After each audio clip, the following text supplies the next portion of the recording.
Haunting attic secrets revealed. You ever wake up in the middle of the night certain you're not alone, but the only thing out of place is the way your own name lingers in the dark? Last night, I heard my mom's voice, soft, urgent, echoing from the attic. The problem is, she's been in a coma for nearly 4 months, her hospital bed humming quietly in a room down the hall. I tried to convince myself it was just stress or sleep deprivation, but then tonight, muddy footprints appeared, one after the other, leading right up the narrow stairs to the attic door. I know every inch of this apartment and the creaks it makes, but those footprints were new, wet, heavy, and they weren't mine. I stood at the bottom of the attic steps, phone flashlight trembling in my grasp, trying to convince myself there was a logical explanation. My heart pounded so loud I could barely hear anything else, but there it was again. A faint, lilting call, my mom's voice, not quite right, as if it was being spoken through water.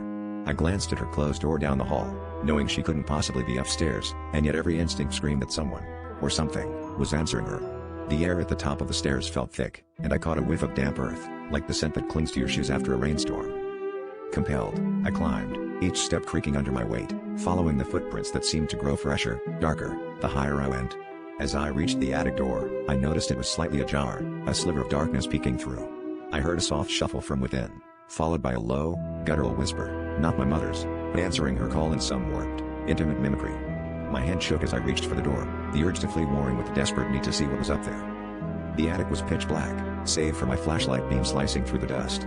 In the center, muddy footprints circled a collapsed pile of old blankets, except one of the blankets moved. It unfurled, revealing a figure with my mother's face, mouth moving in silent screams, eyes wild and pleading.